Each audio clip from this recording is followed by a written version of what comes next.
नमस्कार। दादी नानी की कहानियों में आप सबों का बहुत बहुत स्वागत है। आज पूरा देश आज़ादी का अमृत महोत्सव मना रहा है। कहीं प्रतियोगिताएं हो रही हैं, कहीं कोई आयोजन हो रहा है। इसी कड़ी में एक कड़ी और आगे बढ़ाते हैं और सुनते हैं आज की कहानी, आज़ादी का सुख। एक नदी के किनारे एक विशाल वृक्ष था। उस वृक्ष पे कई जगहों से पक्षी आके निवास करते थे। उसी पेड़ पे एक तोता और एक कोयल रहते थे। तोता और कोयल अच्छे दोस्त थे और आपस में उनकी अच्छी बनती थी। कोयल अमूमन रात में गीत गा के सभी पक्षियों को गीत सुनाया करता था और सभी उसकी प्रशंसा किया करते थे।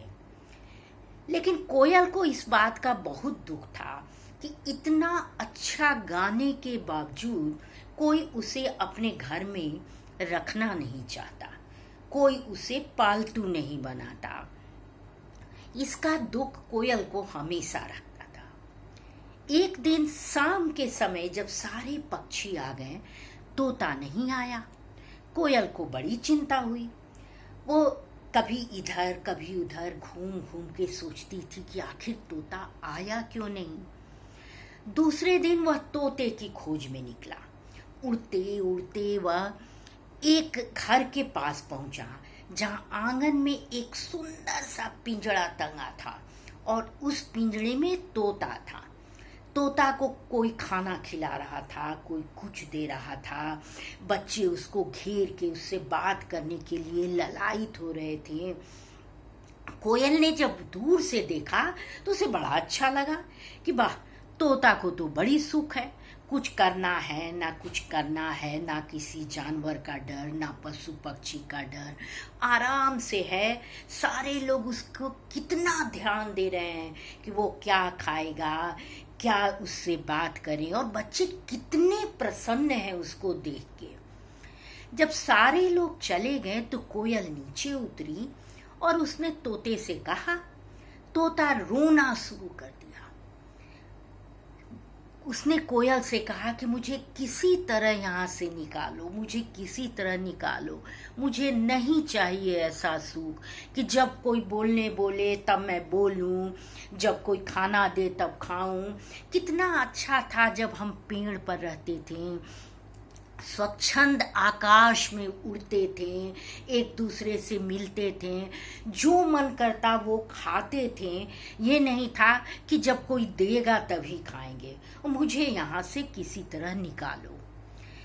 कोयल को बड़ा आश्चर्य हुआ, लेकिन उसने जब उसकी बातों पे विचार किया तो उसे ये तो लगा कि ये तो बंद है, ये ना अपने मित्र से मिल सकता है, ना कहीं जा सकता है, तो ये तो सही में ठीक नहीं है। उसने अपने मित्रों से बात किया और कुछ तिकड़म लगा के उसने तोते को आजाद कर दिया।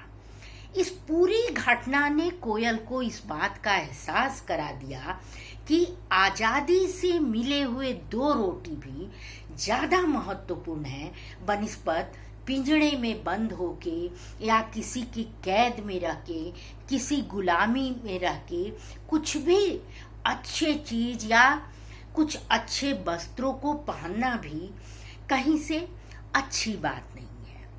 ये सही है कि आजादी सबको प्रिय है, चाहे वो पशु पक्षी हो, पेड़ पौधे हो या हम इंसान हो।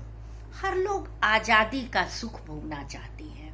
लेकिन इस आजादी के सुख में एक और बात है, आप स्वयं आजाद रहिए तो दूसरे के आजादी का भी सम्मान कीजिए।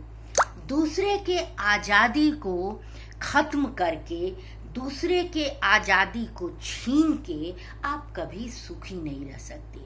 तो आइए इस अमृत महोत्सव के अवसर पे हम सभी हाथ मिलाते हैं और ये संकल्प लेते हैं कि अखंड भारत की कल्पना ही हमारा सबसे बड़ा धर्म होगा। नमस्कार। आज के लिए इतना भी, फिर मिलेंगे नई कहानी के साथ।